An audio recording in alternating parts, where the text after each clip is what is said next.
mío, Dios mío, ¿por qué me has desamparado? Algunos de los que estaban allí decían, al oírlo, a Elías llama a este. Y al instante, corriendo uno de ellos, tomó una esponja y la empapó de vinagre y poniéndole en una caña le dio a beber. Pero los otros decían, deja, veamos si viene Elías a librarle. Mas Jesús, habiendo otra vez clamado a gran voz, entregó el Espíritu. Miren, amados hermanos, Jesús, estando en la cruz del Calvario, declaró 7 palabras clave que vamos a estudiarla en esta hora para entender qué es lo que Él anhelaba de nuestras vidas, qué es lo que Él esperaba y espera de cada uno de nosotros. En el Evangelio de Lucas, capítulo 23, versículo 24, dice lo siguiente. Lucas 23, 24. Y Jesús decía, Padre, perdónalos, porque no saben lo que hacen. Y repartieron entre sí sus vestidos, echando suerte. Miren, amados hermanos y amigos, podemos decir que todo el plan de nuestra salvación radica en la misericordia de Dios.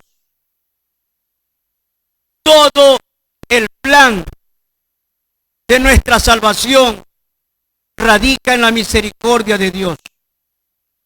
El secreto de tal maravilla en la cual desean mirar los ángeles, pero no pueden, se basa en la soberana misericordia de Dios. En el Evangelio de Juan, capítulo 3, versículo 16, dice así: porque de tal manera amó Dios al mundo, que ha dado a su Hijo unigénito, para que todo aquel que en Él cree no se pierda, mas tenga vida eterna. Más adelante, en el libro de Tito, capítulo 2, versículo 11, dice lo siguiente: porque la gracia de Dios se ha manifestado para salvación a todos los hombres. El corazón de Cristo estuvo lleno de misericordia, estuvo lleno de compasión a través de todo su ministerio público. Jesús se compadecía de los enfermos y los sanaba, de la gente hambrienta y les daba de comer, de los inocentes niños que estaban por entrar en los azares y vicisitudes de la vida, y los bendecía. Estos rasgos de compasión son comprensibles hacia tales personas, pero lo extraordinario, lo inverosímil desde el punto de vista humano es compadecerse de los enemigos. Sí, de los enemigos, de los que nos hieren, de los que nos afrentan. Sin embargo, hasta este punto llega el amor de nuestro Señor Jesucristo, nuestro amado y suficiente Salvador, hasta amar y bendecir a los que eran materialmente, moralmente culpables de los terribles dolores que en aquellos momentos le afligían. Séneca, un hombre de la época de Jesús, nos dice que los crucificados maldecían el día en que nacieron. A los verdugos, a sus madres y a todos.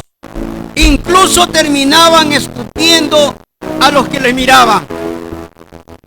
Cicerón dice y nos cuenta que a veces era necesario cortarle las lenguas a los que iban a ser crucificados para impedir que blasfemaran de una manera terrible en contra de los dioses con D pequeña. Es seguro que los verdugos de Cristo esperaban oír las maldiciones, esperaban oír voces de aquel que por las órdenes recibidas de poner su cruz en medio, consideraban sin duda como el jefe de los malhechores, como el jefe de los fariseos y como el jefe de los escribas, que conocían mejor al maestro de Galilea. Sí, esperaban oír por lo menos quejidos de dolor, pero cuán sorprendentes fue lo que oyeron. Cómo se quedaron sorprendidos aquellos que oyeron de labios de Jesucristo, que no salió grito alguno, sino una plegaria y una dulce y suave oración de perdón. El verbo griego no está en pasado, sino en gerundio.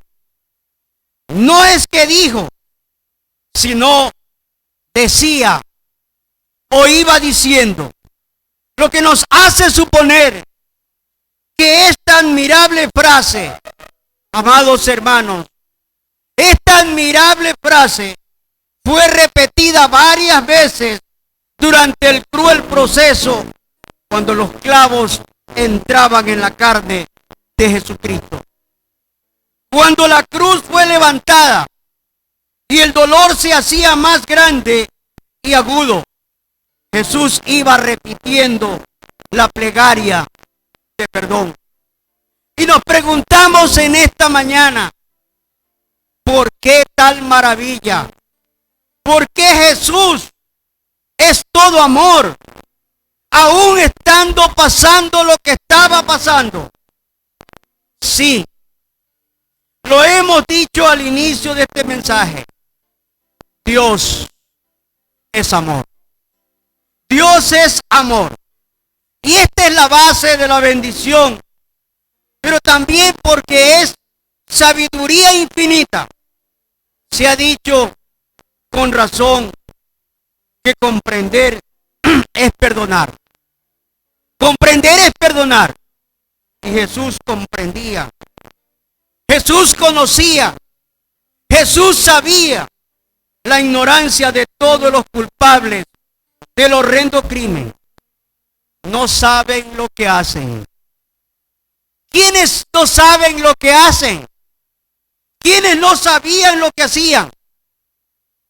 ¿Habrán sido los soldados? ¿Habrá sido Caifás?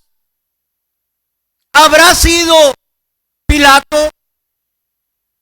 Nosotros, a lo sumo, tratando de imitarlos de nuestro sublime maestro, habríamos dicho, maestro, perdona a los soldados, perdona a los ejecutores materiales de esta atrocidad, porque son irresponsables, porque están obedeciendo órdenes. Pero maestro, castiga a Pilato, castiga a Caifás, castiga a los sacerdotes y a todos los miembros del Sanedrín. Pero la cúpula de Jesús incluía a unos y a otros, pues sabían que también estos eran ignorantes del gran grupo que estaba frente a Jesús. Ministerios y misteriosas cosas estaban pasando. Y que su súplica obtuvo respuesta. Lo vemos en el libro de Hechos, capítulo 6, versículo 7, donde leemos que un gran número de sacerdotes obedecían a la fe, pero la misma súplica de misericordia es una advertencia, amados hermanos. Es una advertencia, pues nos muestra una razón para la misericordia que tiene sus límites. Límites que dejan al que lo traspasa fuera del alcance del perdón. Hasta aquel momento, todos los más directamente culpables de la muerte de Cristo se hallaban incluidos en la misericordia y la misericordiosa súplica de Cristo, pues no habían sabido comprender el significado de la persona de Cristo.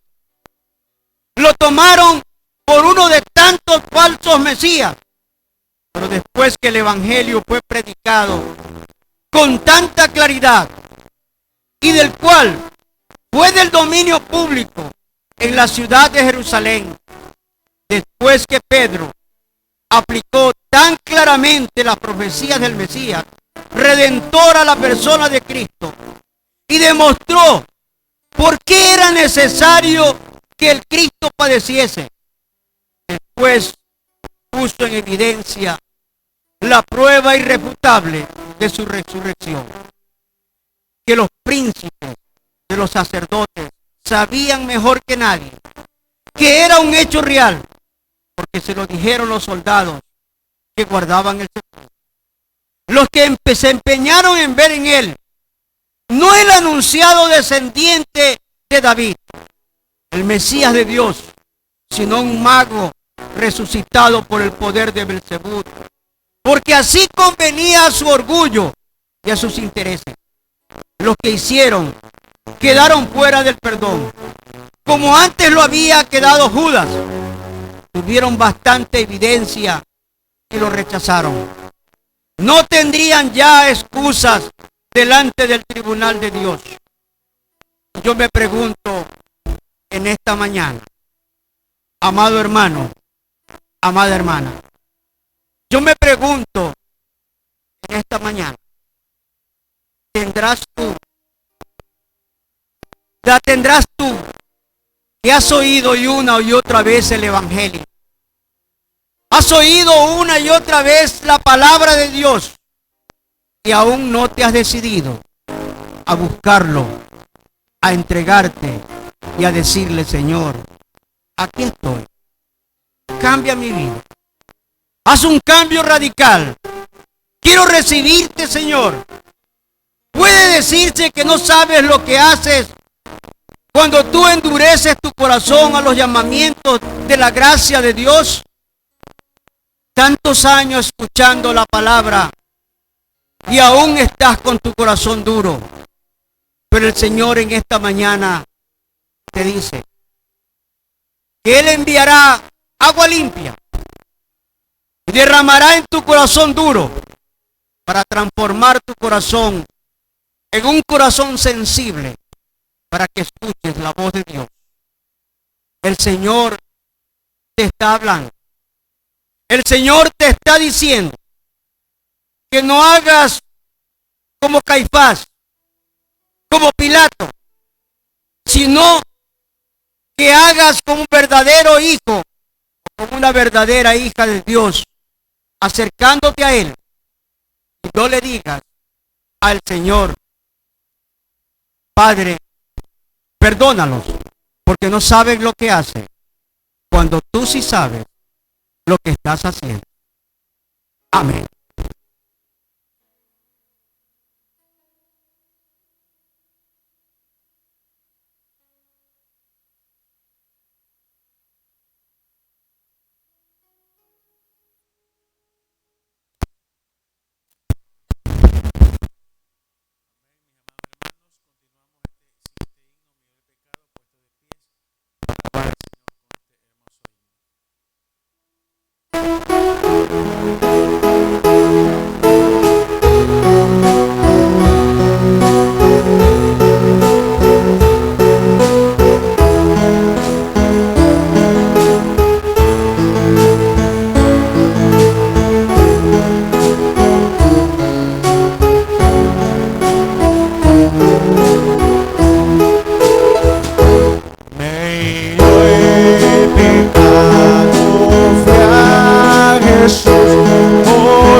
sangre derramó por ese pobre pecador, a quien así salvó. En la cruz, lo primero vi la luz y las manchas de mi alma yo lavé. Allí por fin yo vi a Jesús y siempre feliz con él seré. Venció la muerte con poder y al cielo se saltó. Confiar en él es mi placer, por él no debo yo. Fue en la cruz, lo primero vi la luz y las manchas de mi alma yo lavé. Fue allí por fin yo vi a Jesús y siempre feliz con él seré. Aunque él se fue, solo nuestro dando al Consolador. Divino Espíritu que hoy me da perfecto amor. En la cruz, lo primero vi la luz y las manchas de mi alma yo lavé. De allí por fin yo vi a Jesús y siempre feliz con él seré. En la cruz, lo primero vi la luz y las manchas de mi alma yo lavé. Fue allí por fin yo vi a Jesús y siempre feliz con él seré. Gloria a Dios.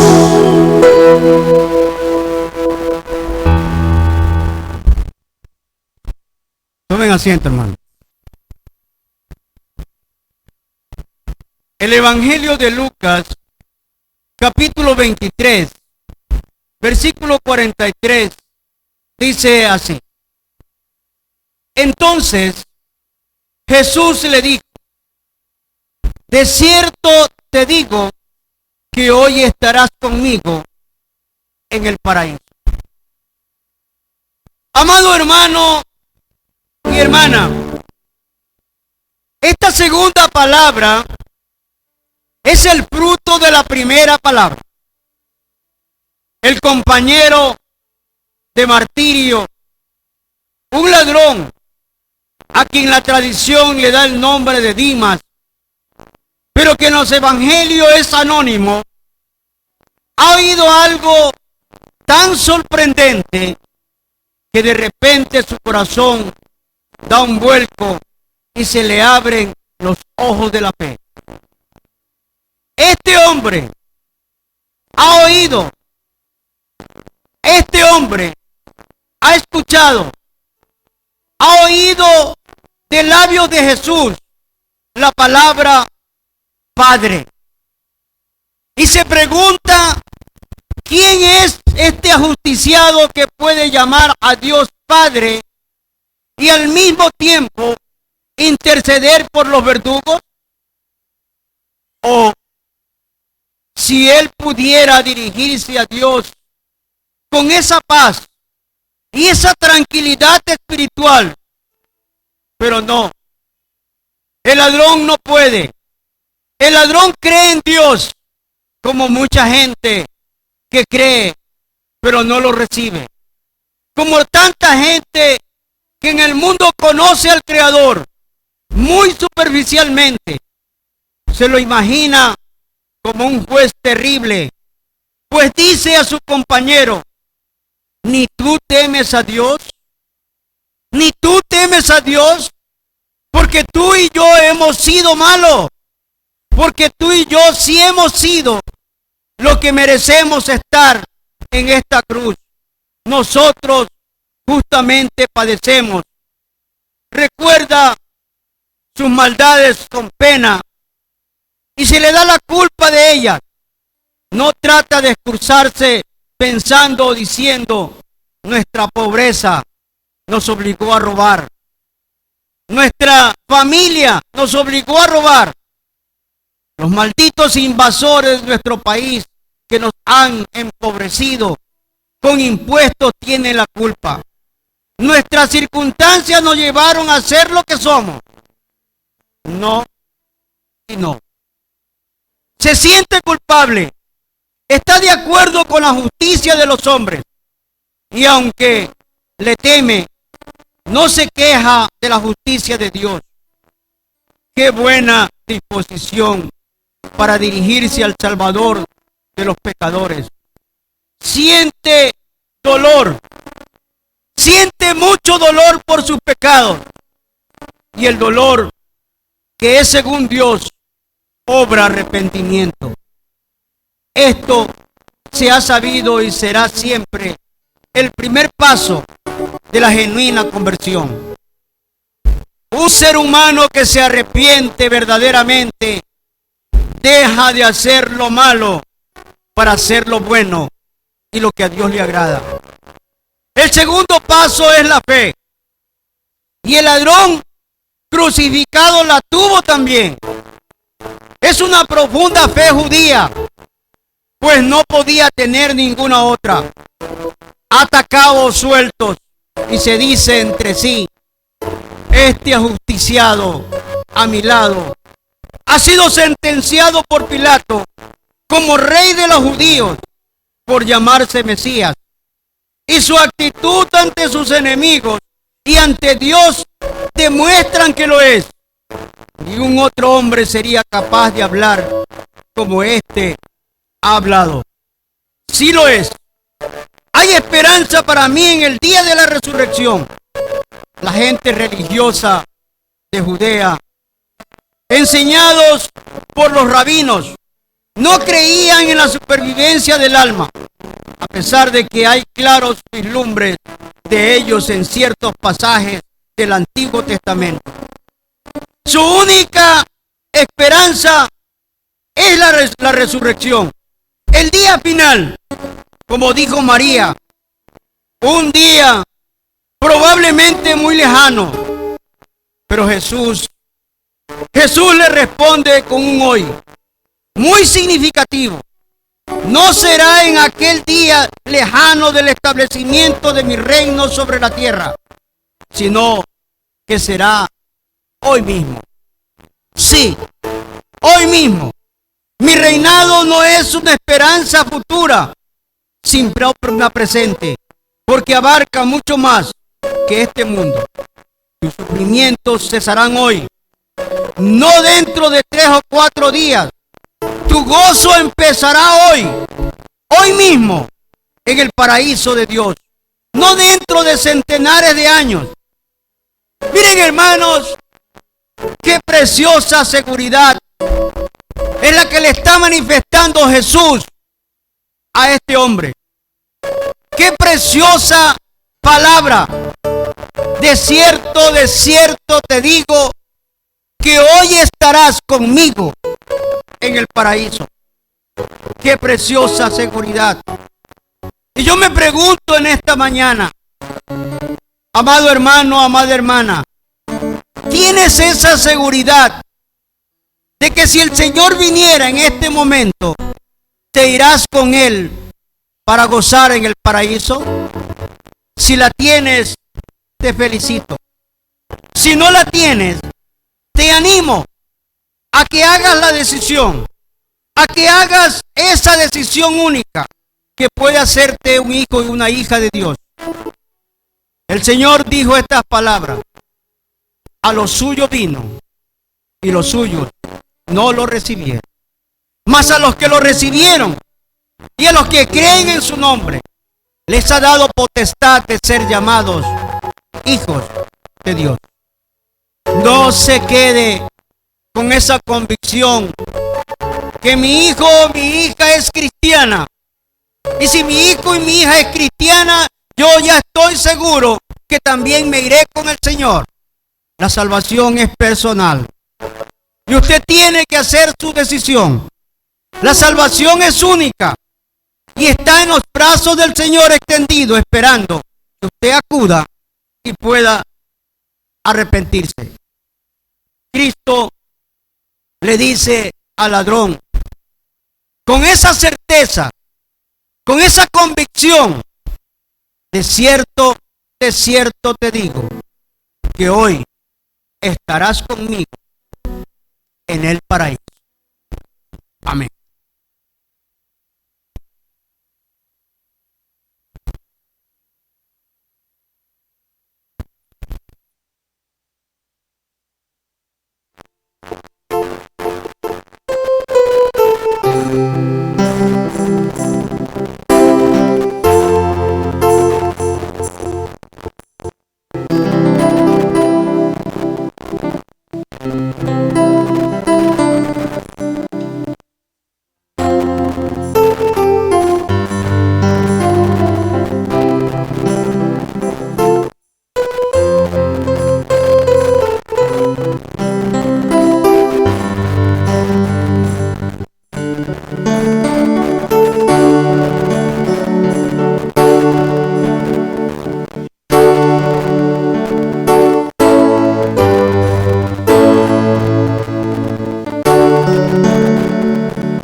En el Evangelio de Juan, capítulo 19, los versículos 26 y 27, encontramos esta palabra. Mujer, he aquí tu hijo. Hijo, he ahí tu madre. Amados hermanos, y amigos, la vida cristiana no es solo un continuar pensando y hablar del cielo. Allá está así nuestras principales intereses.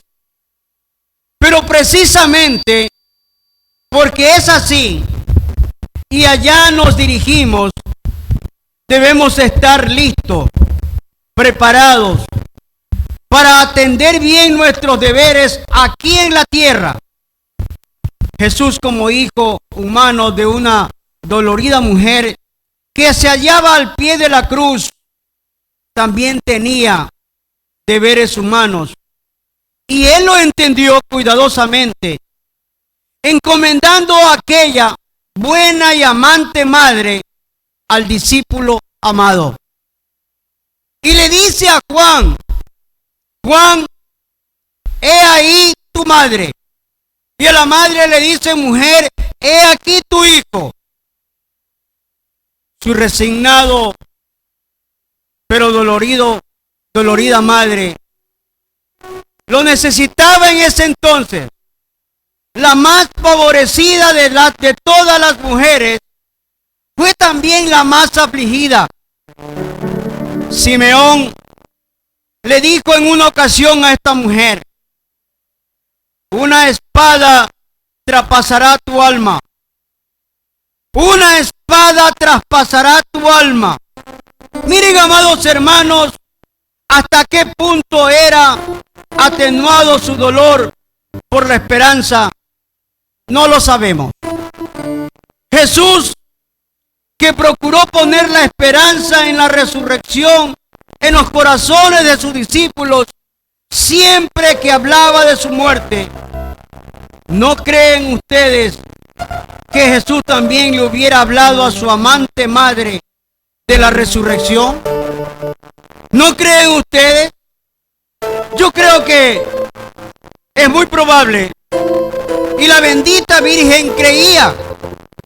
Una manifestación de esta fe era hallarse casi sola junto a la cruz del Calvario, mirando con ojos compungidos y agradeciendo los sufrimientos de su amado Hijo. En esos momentos que habría tendido tantas miradas de odio, de incomprensión, de venganza, qué bien oportunas y consoladoras eran aquellas miradas de simpatía, de amor, de unas fieles mujeres que el apóstol Juan manifestaba. Sin embargo, su fe estaba pasando una severa prueba. Su fe estaba atravesando una severa prueba. La cruz, que es para nosotros un hecho tan claro, después de las explicaciones del apóstol Pablo, era un misterio para los primeros discípulos. Recordemos que el más creyente de todos, el apóstol Pedro, dijo lo siguiente: Señor, ten compasión de ti. Era muy difícil explicarse por qué él había venido para reinar sobre el trono de David. ¿Cómo, le dijo el ángel, tenía que sufrir de esa manera? Pero no lo entendían, ni Pedro ni ninguno de sus discípulos. Recordemos, amados hermanos, que algún tiempo atrás, la misma Virgen había estado buscando a Jesucristo porque decían sus parientes: está fuera de sí, está loco, se ha enloquecido. Pero la bendita Madre de Jesús no creía que estuviera fuera de sí en el sentido literal, como quizás creían los otros, sino fuera de sí de generosidad, fuera de sí de amor, fuera de sí de celo, como la madre de un misionero que ve a su hijo partir al Congo, al África, y se pregunta si no se excede en celo y en el amor al prójimo. Ahora el exceso ha llegado a la cumbre, déjenme crucificar. Aquel que tenía tanto poder, ¿no sería un exceso de bondad? ¿Quién podría consolar a la bendita madre en aquellas circunstancias? ¿Quién podría mostrarle y recordarle el admirable plan de salvación? ¿Quién podría gozarse con ella cuando en la mañana de la resurrección viniere a iluminar sus vidas? ¿Quién podría consolarla otra vez cuando el misterio de la ascensión lo arrebatara de nuevo de sus manos?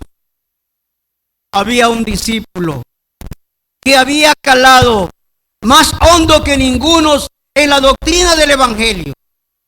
Lo prueba el Evangelio que escribió algunos años más tarde. Ningún otro se refiere a la conversión con Nicodemo. A este discípulo confía Dios a su madre. Había parientes más cercanos que, por ejemplo, Jacobo, pero parece que este todavía no creía. En el Evangelio de Juan, capítulo 7, versículo 5, dice lo siguiente: porque ni aún sus hermanos creían en él. Porque ni aún sus hermanos creían en él. Y aún después de la aparición del Señor, de quien sin duda le convenció, en la primera carta a los Corintios 15, 7, dice así: después apareció a Jacobo, después a todos los apóstoles. No tendrían la experiencia espiritual de Juan.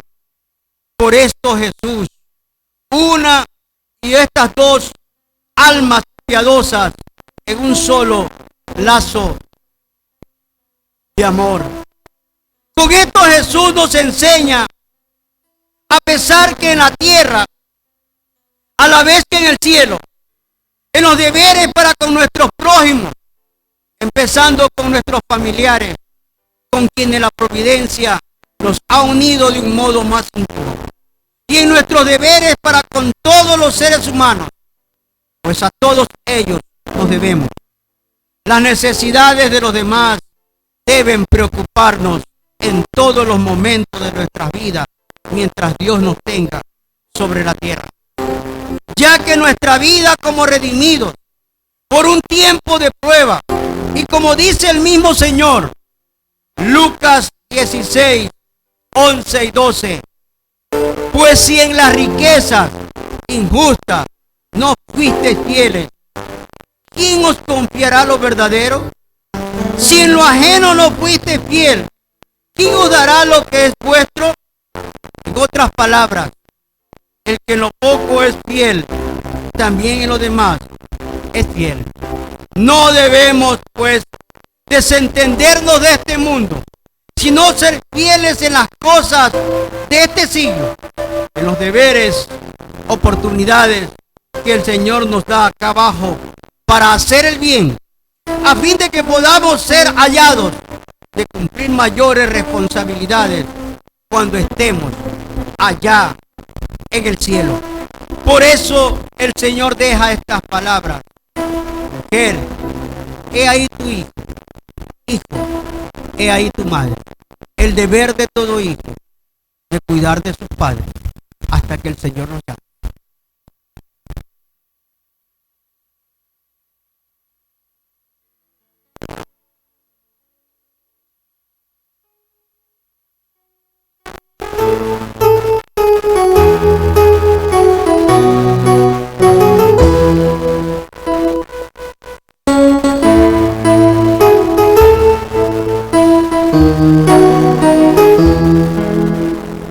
Cristo solo en nuestro anuncio, nuestra prédica será. Siempre Cristo ensalzaremos, Cristo solo se verá. Cristo solo, Cristo siempre, nuestro todo en todo es Él. Salva, santifica y sana, pronto viene Él otra vez. Cristo solo el que nos salva, nuestra culpa Él borró, su justicia nos ha dado, con su sangre nos limpió. Cristo solo, Cristo siempre, nuestro todo en todo ser. Salva, santifica y sana, pronto viene otra vez. Cristo solo santifica, Él embarga nuestro ser, con su amor verdad y pureza y la fuerza para vencer. Cristo solo, Cristo siempre, nuestro todo, todo es Él. Santifica y sana, viene Él otra vez. Cristo solo, todo sana, nuestro mal se llevó, y la plenitud de vida en la cruz nos cumplió. Cristo solo, Cristo siempre, nuestro todo en todo es Él. Salva, santifica y sana, viene Él otra vez. Jesucristo pronto viene y a los suyos llevará por los siglos sempiterno, por su pueblo reinará. Cristo solo, Cristo siempre, nuestro todo en todo es Él. Salva, santifica y sana, pronto viene Él otra vez.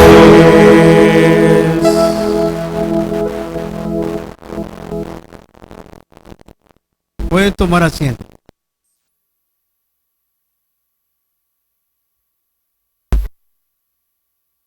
En el Evangelio de Mateo, en el capítulo 27, versículo 46, dice así: cerca de la hora novena, más o menos a las 3 de la tarde, Jesús clamó a gran voz diciendo: Elí, Elí, lama sabactani. Esto es: Dios mío, ¿por qué me has desamparado? Amados hermanos y amigos, esta es la más misteriosa de las 7 palabras, y podríamos decir de todas las que Cristo pronunció en el curso de su ministerio público. Pero viene a mi mente, y quizás también a las suyas, estas preguntas. ¿No es Jesús el mismo Dios? ¿No dijo Él, mi Padre y yo uno somos? Y le dijo a Felipe: el que me ha visto a mí ha visto al Padre. ¿Cómo puede expresarse en tales términos el que, como dice el apóstol Pablo, es Dios bendito por todos los siglos? El mismo apóstol Pablo nos aclara el misterio. En Filipenses capítulo 2, versículo del 5 al 11, nos dice lo siguiente: haya pues en vosotros este sentir que hubo también en Cristo Jesús, el cual, siendo en forma de Dios, no estimó el ser igual a Dios como a cosa que aferrarse, sino que se despojó a sí mismo, tomando forma de siervo, hecho semejante a los hombres, y estando en la condición de hombre, se humilló a sí mismo, haciéndose obediente hasta la muerte y muerte de cruz. Por lo cual Dios también lo exaltó hasta lo sumo y le dio un nombre que es sobre todo nombre, para que en el nombre de Jesús se doble toda rodilla de los que están en los cielos y en la tierra y debajo de la tierra, y toda lengua confiese que Jesucristo es el Señor, para la gloria de Dios Padre. Mire, amado hermano y amigo, la palabra griega genoseid, que es el genérico, significa se vació. Vino a ser temporalmente siervo el que era Señor de todo. Sus milagros los realizaba orando a Dios como nosotros oramos. Cuando necesitamos un milagro, obró como Dios, el Cristo hombre, por la última comunión en que vivió siempre con el Padre Celestial. La voluntad de mi Padre hago siempre, dijo Jesucristo. Esto llenó por su suprema consagración y obediencia el misterio de su kenosis. Por amor a nosotros, podríamos decir que no sintió tanto su anonadamiento por la íntima relación que vivió con Dios. Por esto, cuando sus discípulos dormían, él oraba. Cuando sus discípulos dormían, él consultaba con su Padre Celestial y se llenaba de poder. Este es un ejemplo que deberíamos nosotros seguir. Acudir siempre a la presencia de Dios a través de la oración, a través de la búsqueda de nuestro Padre Celestial. Pero este privilegio no era posible cuando se hallaba en la cruz, cargado con nuestros pecados como sustituto nuestro. Dios no puede consentir con el pecado. La presencia divina le ha abandonado para que nosotros pudiésemos entrar de esta tragedia espiritual. Es que abrió su boca exclamando lo siguiente: Dios mío, ¿por qué me has desamparado? Amados hermanos, los mártires que han sufrido por su Señor tormentos y muertes horribles no han experimentado semejante dolor moral. Al contrario, han estado en mayores comunión y felicidad. Podríamos citar centenares de ejemplos. Pero Cristo no era un mártir, sino nuestro Redentor. Llevaba todo el peso de nuestros pecados. El Padre Celestial no podía tratarlo sino como un pecador. La exclamación no era una queja. La exclamación no era una duda. La exclamación no era lo que nosotros nos imaginamos. Era una situación interna que no la conoceríamos si no la hubiese expresado. Es una pregunta al Padre, de la cual no espera contestación del mismo Padre. Y nos hacemos otra pregunta. Entonces, ¿de quién esperaba la respuesta Jesús? Sin lugar a duda, Él esperaba que tú y yo le respondamos. Él está esperando que tú y yo le respondamos. Él quiere que nosotros reconozcamos lo inmenso de su sacrificio y le digamos: ¿por qué te ha abandonado el Padre? Y decirle: Señor, Él te abandonó por mi causa. Él te abandonó por mis pecados. Él te abandonó porque yo no merezco tu perdón. Tú lo sabes, Señor. Tú lo sabes, tú sabes todas las cosas. Tú que conoces mi vida, pero quieres que yo lo reconozca, que yo lo sienta, que yo te agradezca. Pues sí, Señor, lo reconozco. Fue por mí.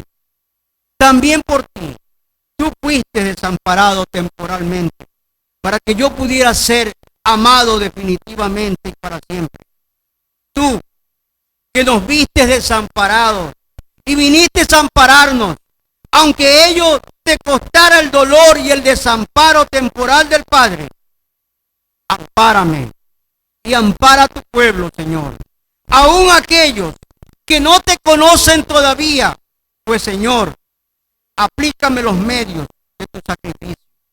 Hazme un hijo o hazme una hija tuya, Señor, en estos momentos, de tal modo y de tal carácter, que esa dulce comunión que tuviste con el Padre todos los días de tu existencia terrenal, yo la pueda tener también, que yo pueda vivir bajo el amparo de Dios a causa de tu desamparo por mí.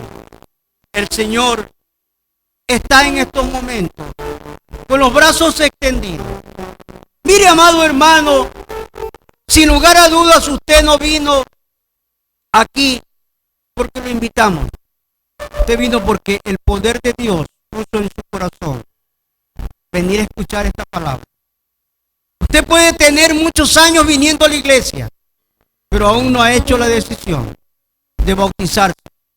Y usted dirá, no es el tiempo, pastor, todavía no. Esperemos al año que viene. Quizás el año que viene ya no habrá tiempo. Hoy es el día. Tome su decisión.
tus heridas y la sangre que tú derramaste por salvarme a mí.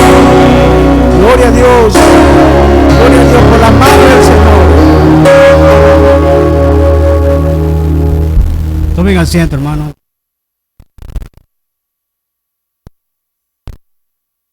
El Evangelio de Juan, capítulo 19, versículo 28, dice así.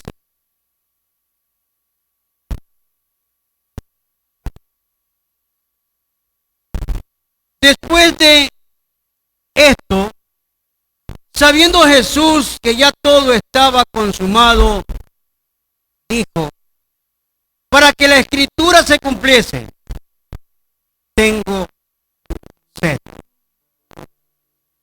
Mire, amado hermano, amada hermana y amigo que me escuchas, ¿usted ha notado alguna vez si tiene una cisterna y en esa cisterna hay un agujero causado por cualquier circunstancia y el agua comienza a regarse y usted no se da cuenta hasta que la cisterna está vacía? La cisterna queda vacía completamente y usted se pregunta, si la cisterna hablara, me podría haber advertido que tenía un hueco y no se hubiera regado el agua. Pero nos hacemos una pregunta, hermano. ¿Acaso usted no le sucede lo mismo que esa cisterna? Y usted se preguntará, ¿por qué dice eso, pastor? Porque usted en su corazón a veces tiene algo que está guardando y no lo quiere decir. A veces hay algo que está molestando su vida y usted no lo quiere decir, usted no lo quiere manifestar. Alguien me decía, pastor, es que yo no quiero molestar a mi esposa. Pastor, es que yo no le quiero preocupar a mi esposa. Perdóneme, pero su esposa es su ayuda idónea. Usted tiene que conversarle y comunicarle todo lo que a usted le sucede. Si usted tiene un dolor, dígale a su esposa, tengo dolor. Si usted tiene un dolor de cabeza o una necesidad, dígale a su esposa para que ambos se pongan a orar. Si usted está enfermo, dígale a su esposa, estoy enfermo y necesito de oración. Recordamos una vez que en cierto lugar se envió una delegación para que vaya a un pueblo, a una ciudad pequeña, para comprar alimentos. Él no tenía vergüenza, Jesús no tenía vergüenza de confesar, de admitir que tenía hambre. Si él tenía sueño, se acostaba y se dormía, aunque muchos dijeran y se dieran cuenta de su cansancio y su fatiga. Recordamos una vez que se quedó profundamente dormido en una barca y no desesperaba y no se despertaba, a pesar de que la tempestad se había desatado y la frágil embarcación parecía de pronto que iba a zozobrar. El Señor seguía durmiendo. Si la pena y el dolor y la tristeza aprisionaban su corazón, él lloraba. No tenía por qué encubrir sus lágrimas cuando él estaba frente a la tragedia o la desesperación. Cuando él velaba y palpaba el sufrimiento, lloraba. Él lloró cuando vio la tumba de Lázaro, su amigo. Él lloró cuando vio la tragedia que iba a experimentar Jerusalén. Él era una persona que como tal tenía emociones. Expresaba sus emociones sin ningún temor, sin ninguna limitación. Y si tenía sed, confesaba también esa necesidad, sin cuidarse de los comentarios que la gente podría hacer. Sí, es posible que algunos al oírlo hablar así, desde la cruz, haya pensado de una manera no favorable para el Maestro en cuanto a si fue verdaderamente el Hijo de Dios o no. Como había venido diciendo tantas veces, si es cierto que Él es el Hijo de Dios, si es cierto que Él es el Mesías, como ha sido señalado, si fuera el Mesías, no podría, sino que sufrir sin ninguna dificultad sus necesidades.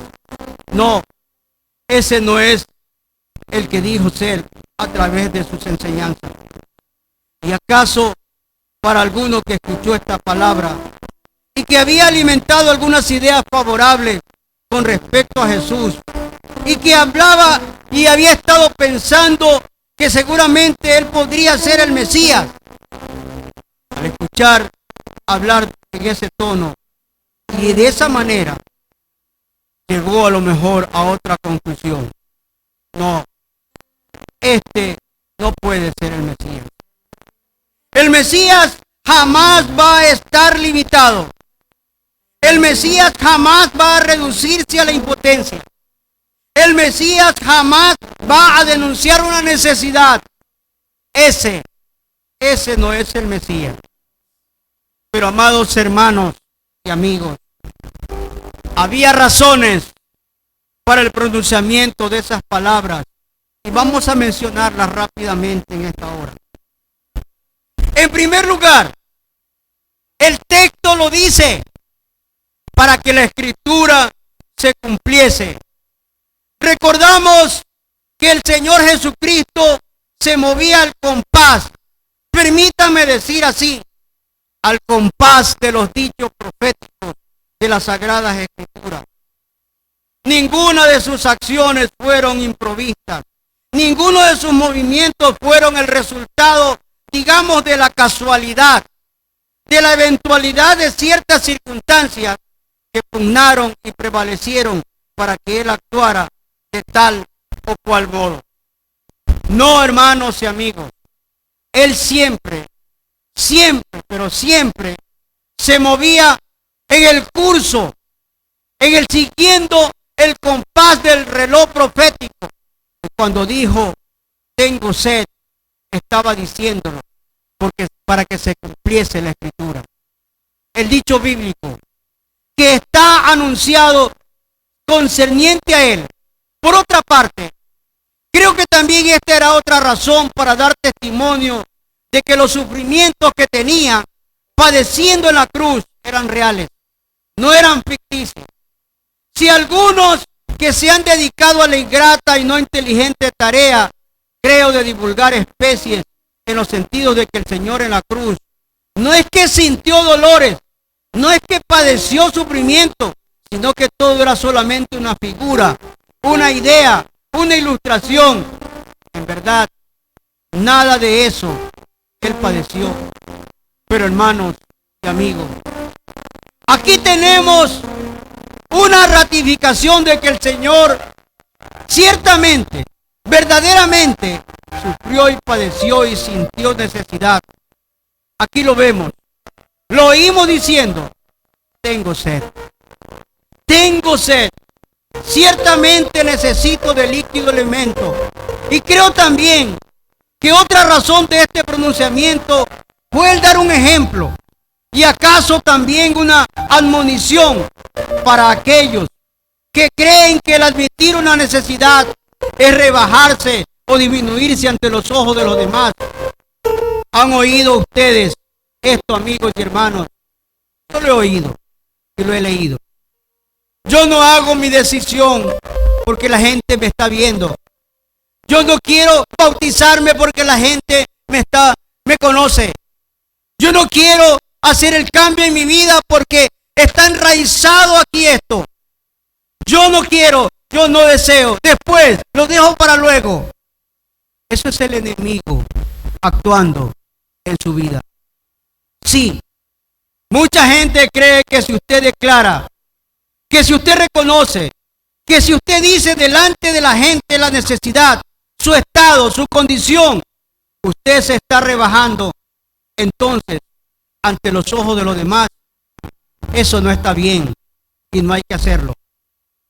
Declararlo delante de Dios, ya sea perdonando, humillándonos delante de Dios, sea donde sea o en el lugar donde se encuentre. Amados hermanos y amigos, hace algunos años atrás, en una de las iglesias en la cual trabajé, yo recibí algunas cartas y estas cartas me llegaban cada 20 días aproximadamente. La remitente era una hermana, una mujer que firmaba una cristiana con dolor. Así nomás decía la nota. Una cristiana con dolor. La nota sobresaliente de esas cartas eran más o menos la siguiente: nadie me comprende, nadie ora por mí, nadie quiere ayudarme, nadie se preocupa por mí, nadie sabe mis necesidades. Pero amados hermanos y amigos, le confieso que nunca supe lo que consistía la realidad del problema de esa hermana, porque nunca me lo dijo personalmente. Nunca me lo dijo personalmente. Siempre me enviaba una carta. El que alguien le diga en una carta, nadie me comprende, puede ser que la verdad sea que yo no le comprenda o que yo no comprenda a otros. No sé si ustedes se han dado cuenta de esto, amados hermanos y amigos. Cuando te dicen que nadie me comprende, muchas veces la verdad es que yo a nadie comprendo. Eso es, mi amigo, eso es así. Y que diga que nadie ora por mí, bueno, ¿cómo podremos asegurar esto si no sabemos si hay personas aquí o allá que están orando por mí? No, no se puede decir que nadie ora por mí. Nadie sabe cuántos realmente están orando por nosotros. El que alguien diga nadie quiere ayudarme, bueno, depende de la forma en que usted piense que debe ser ayudado. Y eso que se dice que nadie se preocupa por mis necesidades, ¿quién sabe? Tal vez es verdad que hay mucha gente que en esta vida realmente están preocupada por nosotros. Nosotros no nos damos cuenta de esa preocupación. No queremos ayudar o no ayudamos porque realmente la gente no se deja ayudar. No sé cuántas veces me he detenido a leer y releer en las Sagradas Escrituras en el caso del ciego Bartimeo. Sí, el ciego Bartimeo que tiene tantas lecciones, que tiene tantas enseñanzas, que pienso que mientras viva nunca podré encontrar la totalidad de las verdades que allí se denuncian. Recordemos, amados hermanos y amigos, que el Señor Jesús pasaba por un lugar rodeado de una gran multitud que prácticamente le impedían su paso. Muchos gritaban, muchos clamaban, muchos hablaban en tono alto, pero allí había un hombre que también gritaba y alzaba la voz. Este hombre se llamaba Bartimeo. Este hombre decía: Jesús, Jesús, Hijo de David, ten misericordia de mí. Y Jesús lo escuchó. Pero ¿quién se iba a preocupar de un pobre ciego? A los ciegos nadie lo ve, ha dicho cierto autor con ironía. Ellos no lo ven, tampoco a ellos nadie los ve. Pero ese hombre sigue gritando con la fuerza que le queda: Hijo de David, ten misericordia de mí. Y el Cristo, atento a la voz de todos, se detiene y le manda a llamar. Y cuando estuvo delante del maestro, escuchó lo que le ocurría. Si usted es un médico de prestigio, si usted es un destacado discípulo de la ciencia de Avicena, y viene alguien con señales evidentísimas de enfermedad. ¿Qué es lo que usted se imagina que desea esa persona? Sin lugar a dudas, a ser sanado. Ese ciego quería ser sanado, ¿verdad? Usted no puede pensar en otra cosa. Usted no puede imaginarse otra intención. Porque ese hombre enfermo lo que quería al venir a buscar al pie de Jesucristo era su ayuda. El pronunciar mi nombre es que yo intervenga para que recupere la salud. Aquí hay un ciego, amado hermano. Aquí hay un ciego y lo que ese hombre quiere es ver. Pero el Señor le dijo en Marcos 10:51 lo siguiente: ¿qué quieres que te haga? ¿Qué quieres que te haga? Sí. Jesús quería oír de los propios labios de este hombre el reconocimiento de su necesidad, el señalamiento de su caso. Señor, que vea. Eso es lo que quiero. Quiero ver, Señor. Confesar lo que sentimos. Decir lo que nos embarga nuestro ser. Para muchos, repito, es un síntoma de debilidad y hasta de mala educación. Pero yo les aseguro que el único camino por el que se obtiene lo que se necesita, no sé si usted ha tenido esa experiencia, amigo o hermano. No sé si ha tenido algo que le oprime en su corazón. No sé si usted le ha contado a alguien algo de su vida. Pero si hay algo que usted tiene, decláreselo al Señor. Dígale al Señor. A veces creemos que es señal de sabiduría el guardar cosas para nosotros. Pero, ¿qué ocurre con esta conducta? Muchas veces eso sigue oprimiendo y dañando nuestras vidas y perjudicando nuestro carácter. Aquí hay un amigo que me vino a buscar antes de venir a la iglesia. Y le dije: amigo, voy a la iglesia. Pero si tú quieres acompañarme, acompáñame. Y yo ahí te atiendo.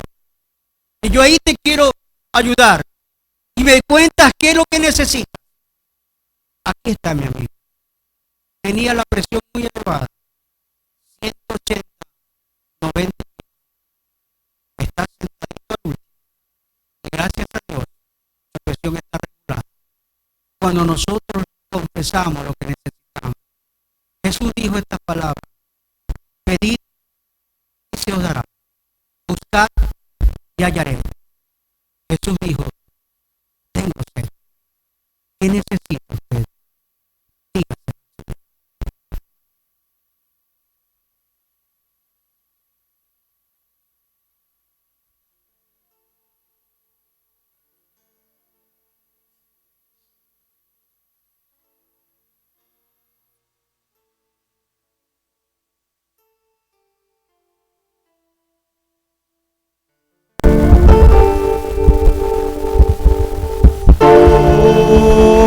Qué amor, qué inmenso amor, el de mi Salvador. Oh, qué amor, qué inmenso amor, el de mi Salvador. Dios desde el cielo al Salvador mandó a morir por mí murió, por mí sufrió, dio sangre carmesí.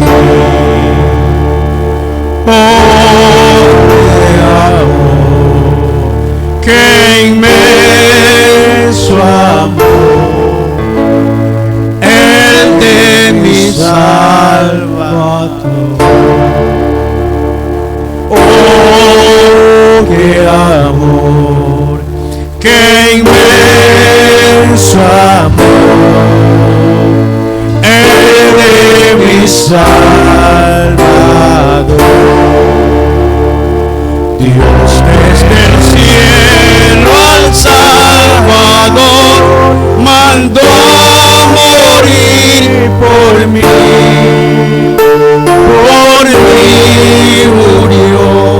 por mí sufrió, dio sangre carmesí.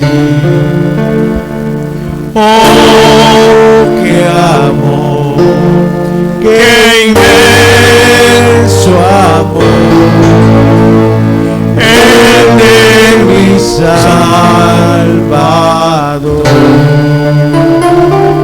Aleluya.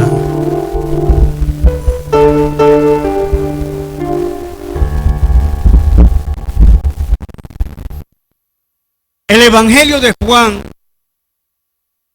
capítulo 19, versículo 30, dice así: cuando Jesús hubo tomado el vinagre, dijo: consumado es. Y habiendo inclinado la cabeza, entregó el espíritu. Miren, amados hermanos, podríamos llamar a esta palabra la palabra garantizadora. Sí, esta palabra es la más corta, pero también la más grande y la más alentadora, la más significativa para nosotros. Es nuestra palabra que recibimos como premio, como prenda de seguridad y de esperanza del labio del Señor Jesucristo. Jesús había dicho ya una palabra para sus verdugos: Padre, perdónalos porque no saben lo que hacen. Una palabra para el ladrón arrepentido: de cierto te digo que hoy estarás conmigo en el paraíso. Una palabra para su madre: mujer, he ahí tu hijo; hijo, he ahí tu madre. Dos palabras para sí mismo, aunque con referencia simbólica y moral a nosotros: Dios mío, ¿por qué me has desamparado y tengo sed? Ahora pronuncia una palabra directa y clara para nosotros, para alentar y afirmar nuestra fe. Es tan corta que el original griego es literalmente una sola palabra que dice tetelestai. Este es el griego, tetelestai. Sin embargo, abarca un mundo de significado. Es la palabra que ponían los griegos en los recibos cuando eran cancelados. ¿Comprenden, amados hermanos y amigos, ahora la importancia de esta palabra? Cuando todo está cancelado, ya no tienes que pagar nada. Ya no tienes que dar nada porque todo está completamente pagado. Jesús se esmeraba en explicar su significado después de su resurrección. No era necesaria que el Cristo padeciera estas cosas y que entrara en su gloria. Y les dijo: así está escrito. Y así fue necesario que el Cristo padeciese y resucitase de los muertos al tercer día, y que se predicase en su nombre el arrepentimiento y el perdón de pecados en todas las naciones, comenzando desde Jerusalén. Amados hermanos y amigos, el asombro entonces para sus discípulos no era tanto de verle resucitado, pues tenían ya muchas pruebas de su poder milagroso, sino que de que hubiese querido padecer. Él leía en sus asombrados ojos esta pregunta: si tenías tanto poder, ¿por qué sufriste? ¿Por qué clamaste: tengo sed? Y Dios mío, ¿por qué me has desamparado? La respuesta es: para que pudieses predicarse en su nombre el arrepentimiento de la remisión de pecados. He aquí el secreto. no se podía predicar tal mensaje sin un sustituto. Si tienes una deuda, no te basta con decir estoy arrepentido. ¿Cómo podrías pagar la deuda de tus pecados al justo Dios? Consumado es. Consumado es. Garantiza una salvación perfecta a la que no puedes añadirle absolutamente nada. Nada de mérito expiatorio, ni no lo necesitas. Hay dos extremos en relación con la obra perfecta de Cristo. Uno por defecto y otro por abuso. No considerarla suficiente y tratar de añadir mérito. Este es el defecto de todos, de muchas almas ansiosas dentro del cristianismo normal. Pero puede existir y existe entre los creyentes evangélicos otro defecto. Este es el defecto por ese exceso. No exceso de confianza. Nunca se puede tener demasiada confianza o fe en el Señor, pero sí de insolencia, de pereza, de ingratitud, de defecto, de decir, porque Él lo hizo todo, no hay ninguna condenación para los que están en Cristo Jesús. Puede ser un cristiano frío, un cristiano que esté diciendo, ya Jesús lo hizo todo, ya no tengo que hacer nada yo, o que esté viendo o esté viviendo una doble vida, hacerme de la religión a la medida de mi gusto. Por ejemplo, no leer la Biblia, no orar, no asistir a los cultos cada semana o cada 3 meses o cuando nos da la gana venir a la iglesia, porque decimos ya soy salvo, o dar para la obra del Señor. Muchos dicen por ahí, yo escuché de una hermana, me dio mucha tristeza. Me dijo, pastor, ya los diezmos no son del Nuevo Testamento. Ya los diezmos son del Antiguo Testamento. ¿No has leído lo que dice Lucas, Mateo? Cuando Jesús dice, no dejes de hacer aquello, y no dejes de hacer lo que estás haciendo. Hermanos y amigos, es un grave error. La obra es perfecta, completa, no le falta nada y nada puede añadirse, pero la fe se mueve por las obras. Sin fe es imposible agradarle a Dios. Si bien es cierto, el Señor dijo, consumado es, sí, ya está pagado tu deuda. Pero nosotros, por gratitud, ¿cuántos no le dan gracias a Dios por la vida, por la salud, por la fuente de trabajo, por lo que Dios le da diariamente?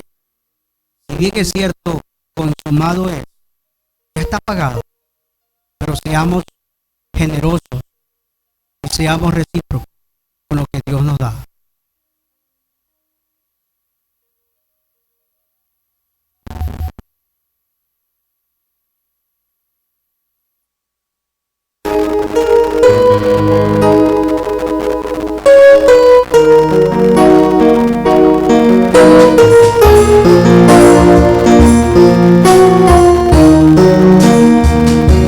Es divino, es divino, es divino,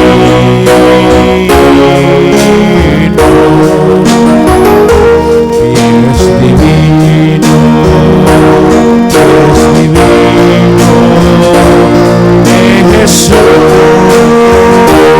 en la cruz del Calvario. Los clavaron en la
de amor, verle frío y desnudos por los campos,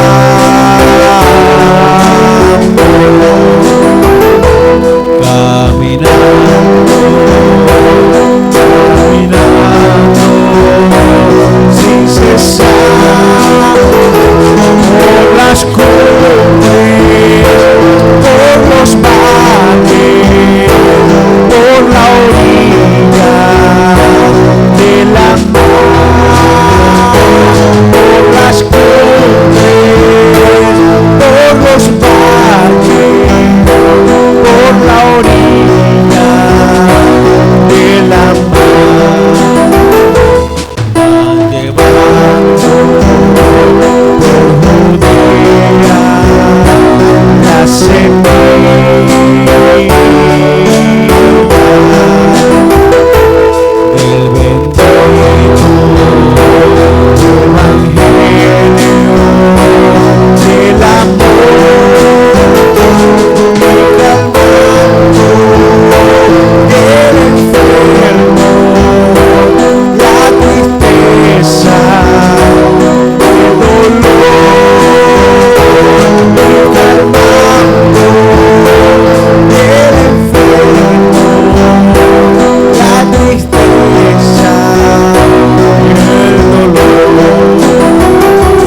Cuán hermoso y cuán santo, cuán bendito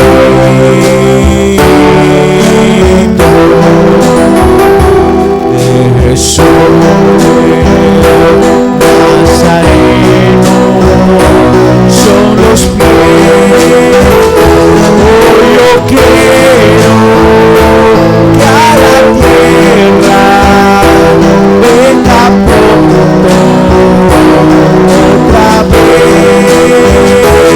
Hoy yo quiero que a la tierra venga pronto otra vez.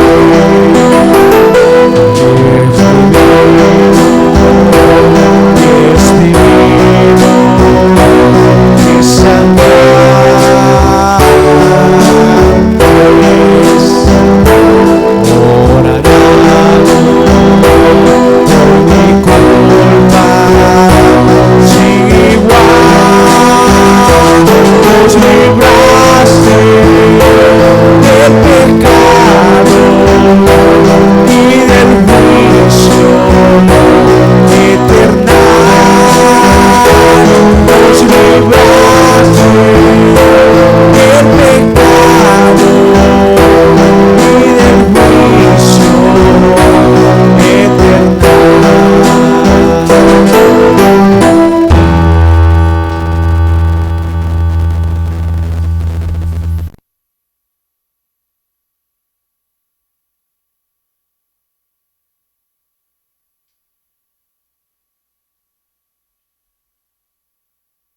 El Evangelio de Lucas, capítulo 23, versículo 46, nos dice lo siguiente. Lucas 23, 46. Entonces, clamando a gran voz, dijo: Padre, en tus manos encomiendo mi espíritu. Y habiendo dicho esto, podríamos llamar a esta palabra la palabra reveladora. La entrada en el mundo espiritual es siempre un misterio que sobrecoge el ánimo.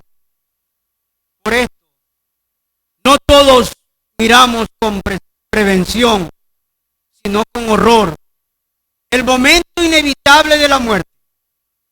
Estamos tan acostumbrados a un mundo de leyes tangibles que conocemos, el cual nos hemos acostumbrado, que casi todo el mundo causa un sentimiento de espanto entrar en las regiones de lo desconocido, de la muerte.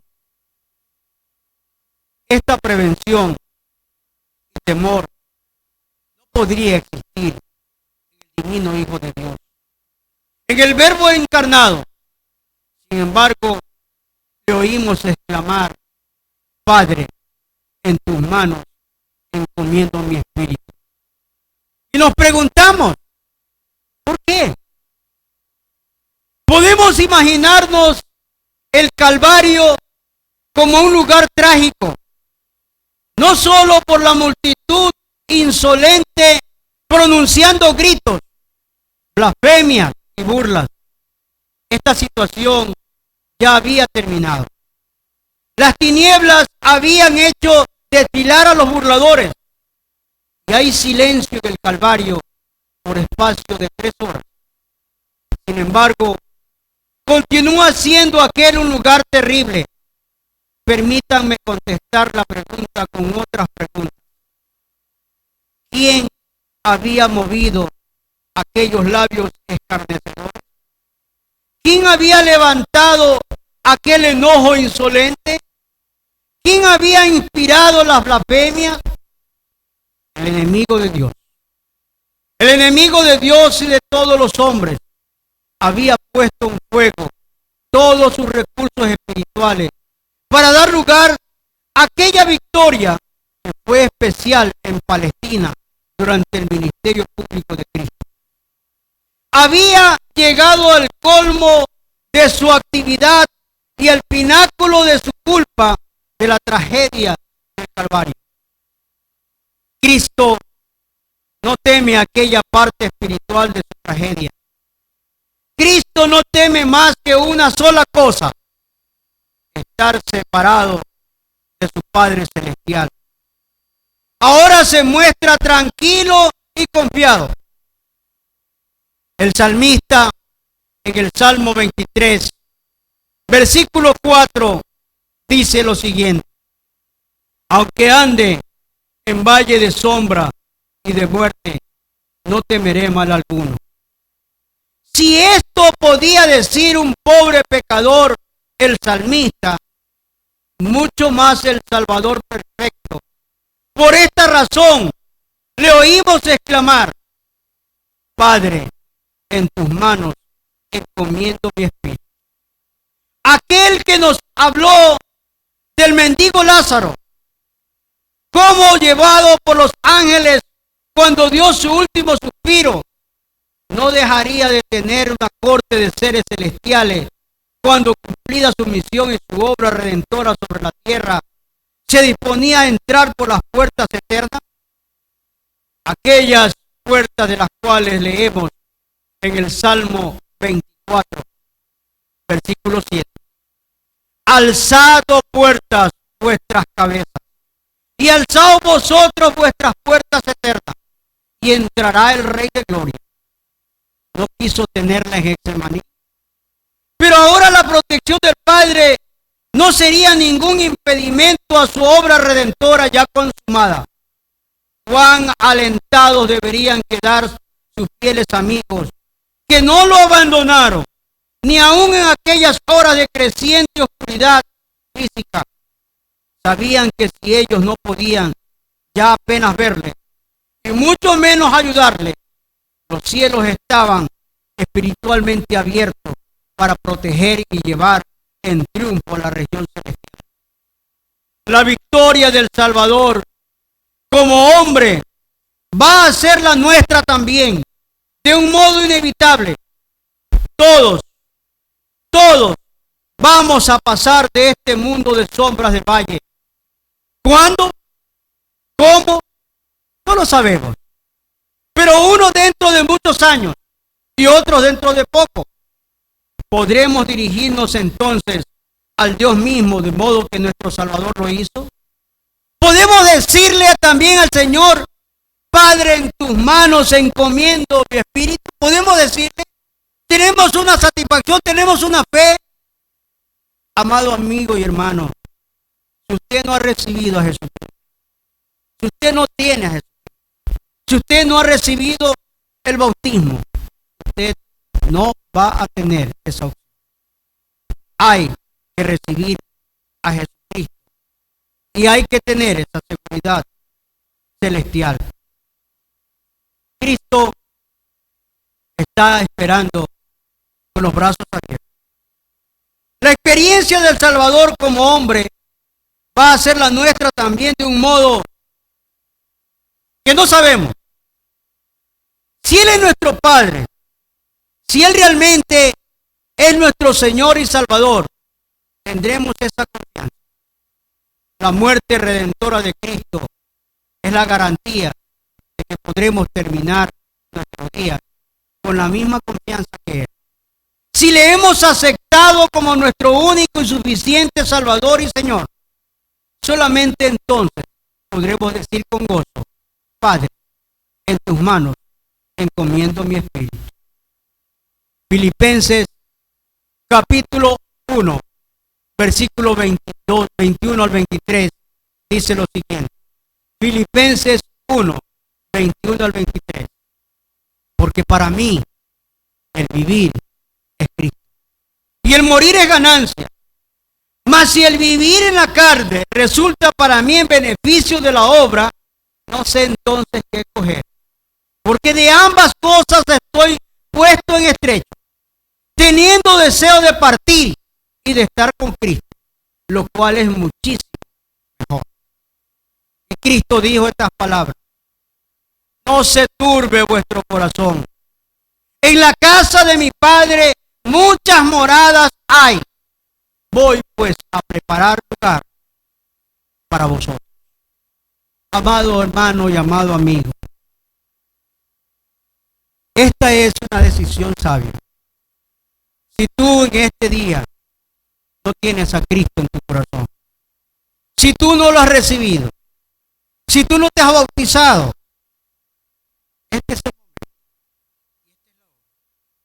Yo quiero hacer una oración por ustedes, por aquellos que no se han bautizado, por aquellos que no han recibido a Jesucristo, por aquellos que han estado alejados del Señor, por aquellos que se han estado enfriando porque no han querido calentarse a través del poder del Espíritu Santo.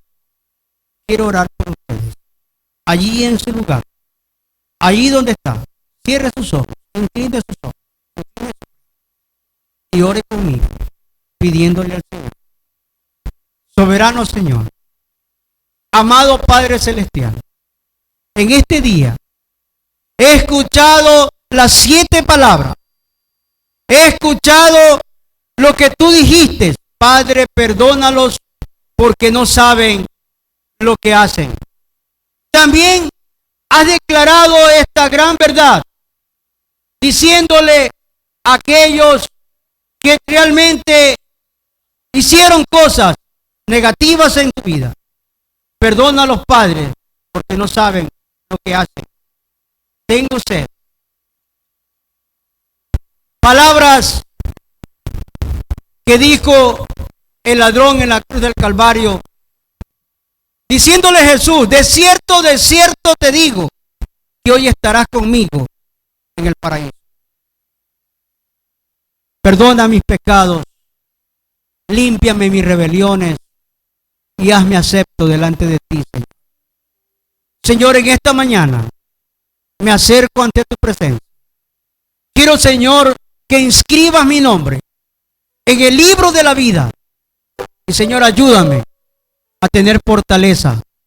Ayúdame a tener fuerza para vencer al enemigo y declarar, como dijo el apóstol Pablo: somos más que vencedores por medio de aquel que nos llamó de las tinieblas a su luz admirable.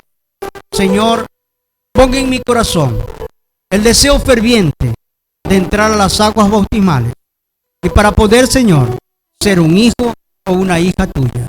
Señor, recíbeme y límpiame y perdóname mis pecados en el nombre de Jesús. Amén y amén. Si usted hizo esta oración, yo lo felicito y lo animo que en el próximo mes o la próxima semana estaremos entrando a clases bautismales para entrar al bautismo. Reciba las clases para que se bautice, para que pueda ser un hijo o una hija de Dios. Que Dios bendiga sus vidas, ahora y siempre. Amén.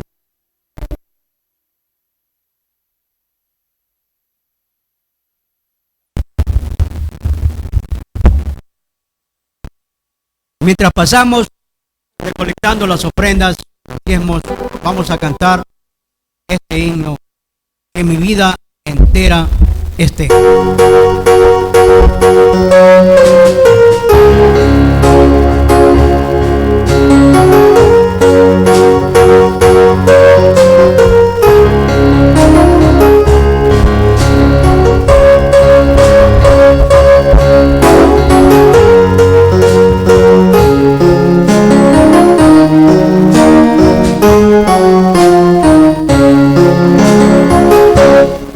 Que mi vida entera esté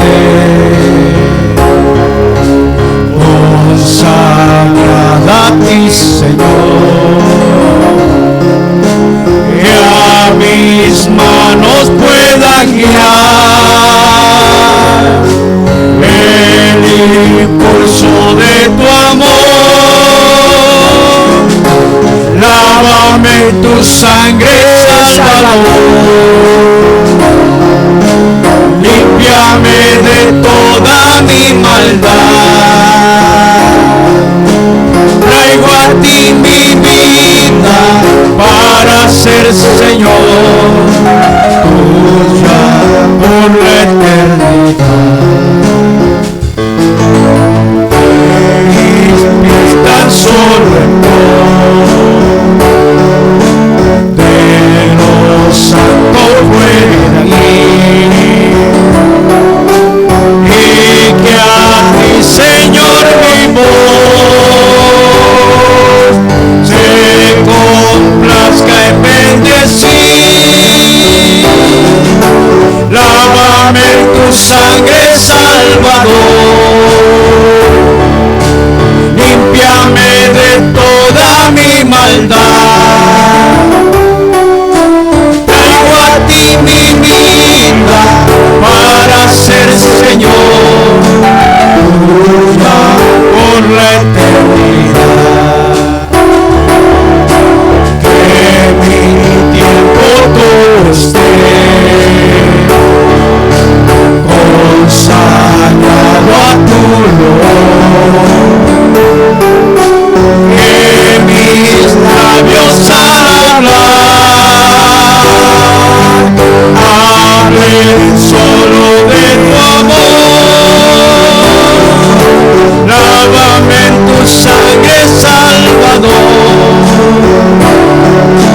límpiame de toda mi maldad. Traigo a ti mi vida para ser Señor tuya por la eternidad. Toma, oh Dios, mi voluntad y haz tuya nada más. Toma así mi corazón, por tu trono lo tendrá. Lávame en tu sangre, Salvador, límpiame de toda mi maldad. Traigo a ti mi vida para ser Señor tuya por la eternidad. Toma mi amor que hoy a tus pies vengo a poner. Toma todo lo que soy, todo tuyo quiero ser.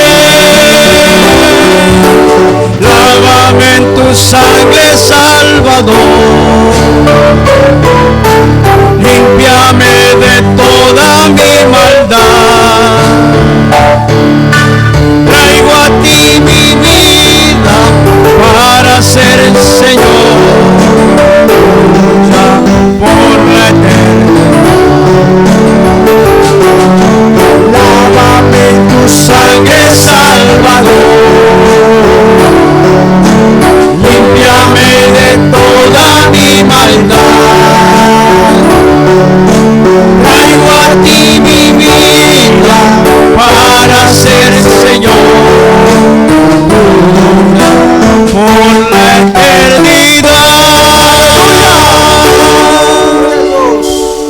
Dios.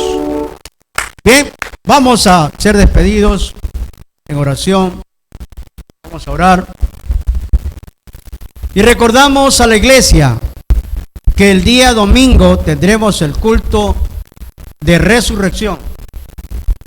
Lo vamos a hacer a la hora acostumbrada, pero me gustaría que el año que viene, si el Señor está todavía con nosotros, estamos nosotros aquí, tener un culto a las 6 de la mañana. El culto de resurrección a las 6 de la mañana. Y vamos a planificar, si el Señor permite. ¿Cómo hacemos? Tenemos el culto de resurrección a las 6 en punto y lo terminamos todo a las 9 con un desayuno suculento. Puede ser humita, puede ser, no sé, lo que Dios nos provea. Así para el año que viene. Así que, hermano, esté orando, que el Señor nos bendiga y nos podamos reunir el año que viene. El domingo tendremos el culto a las 11 del día en punto, el culto devocional, la escuela dominical con los niños, con la iglesia, y los cultos de oración los días martes, los días jueves, estudio bíblico a las 7:30. Esperemos que Dios nos ayude con la internet. No sé si lo logramos pasar las 7 palabras. ¿No? ¿Se grabó? Bueno, véanlo entonces en el YouTube. Oramos, hermano. Soberano Señor, gracias, muchas gracias por tu palabra expuesta el día de hoy, Señor. Gracias por tu pueblo reunido el día de hoy, Señor. Por los hermanos que no se pudieron conectar. Por aquellos que estuvieron, Señor, en sus casas. Háblales a su mente, a su corazón. Bendice a tu iglesia, Señor. Bendice las ofrendas, bendice los diezmos. Bendice a los músicos, Señor. Y bendícenos a nosotros. Acompáñanos a nuestros hogares con tu cuidado, con tu bendición, con tu protección. En el nombre de Jesús. Amén y amén. Recordamos a los hermanos que vamos a empezar las clases bautismales. Los hermanos que se quieran bautizar, ya saben, la próxima semana comenzamos las clases bautismales para que se bauticen. Dios bendiga sus vidas.